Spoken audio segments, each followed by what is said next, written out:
Today we're discussing food labels along with my little house panther Enzo here, who's going to help me out, and how they can be very helpful in helping you to start the process on a healthy eating program, but ultimately can hold you back and make you more vulnerable to corporate manipulation. Hello my friends, again it is I, Matt Schifferly, here at the Red Delta Project. Thank you for coming to my channel, helping you to be fit and live free by taking a fundamental approach to diet and exercise. Enzo's here. Yep, there we go. Snuggle time apparently here in the morning. And today's topic is food labels. Now, a lot of times when I hear the word food label, I think of the classic nutrition labels that you often see. When I was starting off on my dietary journeys, I lived and died by these labels. Everything that I ate was based on the information on those. But when we're talking about labels, we need to go beyond just the nutritional information or an ingredients list, because companies have figured out that it's good marketing to put more of the front labeling type of marketing messages out there, the things that say low fat, low carb, keto, paleo, organic, all natural, no sugar added, whatever sorts of these names and labels that we have on these foods, as a way to convince you that you should be buying their product because they're, quote, healthy. Now, I have no animosity against such a practice because ultimately these companies, they're businesses and they're trying to produce what people want. So really, if we're falling for any sort of sly marketing tactics, it's because it's our fault. We're the ones who are putting out the demand. They're just fulfilling it. And the reason why we're putting out that demand is because we've convinced ourselves through either influencers or diet books or programs or celebrities or whatever, that the way to a healthy diet is to slap a label on our particular type of eating style. Now, this could be a very good place to start out, because one of the most important things that we can do towards having a healthier diet is just having more thoughtfulness and mindfulness and awareness over what we're eating. In fact, I used to work with a trainer who always used to give his clients food logs as homework when he started training. Didn't matter what their goal was, weight loss, building muscle, or whatever. He'd always say, you gotta keep a food log for several weeks. And so one day I sat down with him, I was like, so how often do you check these food logs? What are you looking for? He's like, I never look at these food logs. They're not for me, they're for the client. I'm like, well, what do you mean? He's like, so much of a healthy eating style comes just from thinking about what you're eating and being mindful of it. And by keeping a log, that's getting someone from just eating willy-nilly on a whim to thinking, is this really what I want right now? Should I really be eating another slice of pizza, or have I had enough? And just by keeping the log itself, they become more aware and mindful, and their diet naturally improves. And so this is what food labels can initially bring us of value. If we're looking for certain terms like low fat or low carb or something like that, it can bring us more mindfulness about what we're eating.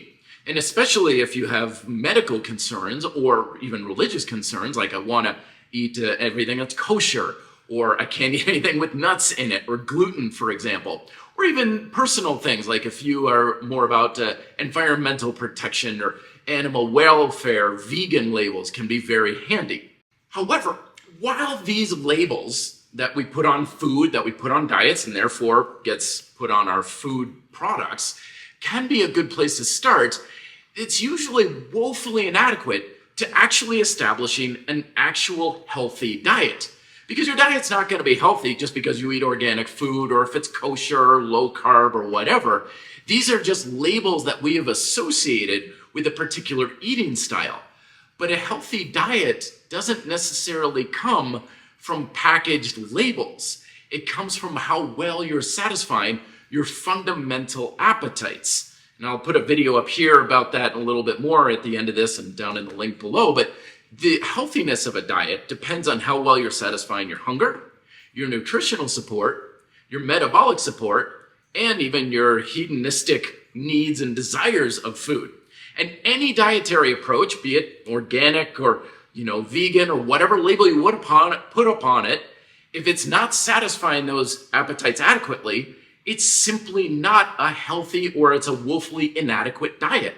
And ultimately, when it comes to satisfying these appetites, it's going to be different for everybody. Everybody's going to need to consume different foods, different ways, different quantities and stuff. You can't have a square box, dogmatic, packaged, processed approach to eating that's going to be a holistic approach you need in order to truly satisfy your appetites and therefore have a healthy diet. But when we limit ourselves to saying, okay, I'm going to try and eat healthy, and I'm just going to adhere to whatever label I'm putting on my eating approach, not only are you setting yourself up to woefully fall short of not being able to satisfy those appetites, but now you're putting all of the control and decision-making over what foods and how you're eating out of your hands and giving it solely to companies and corporations that are just putting the label on as a marketing tactic. We saw this all the time, and I fell for it big time back in the day when my dietary approach was all about low fat. It was like, it didn't matter what it was. If it said low fat, I thought that meant it was good for me and it was healthy. So they could have made low fat, black tar heroin, and I would have thought that means it's good. And if it had fat in it, didn't matter if it was natural or actually useful for my body, which is what makes food actually healthy, I would have rejected it just because it wasn't low fat. I was severely limiting my ability to have disciplined choices about my food selection, not because I was trying to eat what's best for me, but because I was just following some sort of a label that I had put on a dietary approach, therefore got put onto food, and therefore got put on packaged products. And plus, it does go without saying that a lot of the best foods that are probably going to be the best for satisfying your appetites and are probably just going to be the most natural, wholesome, organic, nutrient-dense foods are just not going to be in packages to begin with. And I've seen this trend happen a lot with friends and colleagues who get really into food labeling and really eating, according to the charts and the tables, and they're starting to skew their diet towards things that are much more processed and much more packaged because it's a lot easier to keep a rein on things like fat and sugar and calories and carbs when we've got more manufactured foods rather than something you would find in a delicatessen or a butcher or an organic food market. So at the end of the day, use labels for what they are. They're a tool. They can help you navigate the murky world of dietary and food consumerism, but only to a point. Ultimately, you should transcend such labels because we shouldn't need to look at a food and say, okay, but what's the label say on whether or not we can solely eat it? Again, unless it's a nut allergy or something like that. But you should look at it and be like, do I want to have almond butter on my sandwich? Do I want to have cookies afterwards, or am I trying to cut back?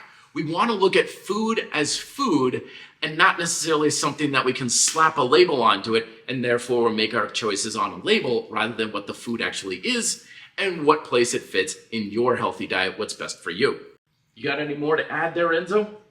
Apparently not, but anyway, thank you very much for watching. Hit the buttons and stuff if you find this helpful. And as always, thank you so much for watching/listening. Be fit and live free.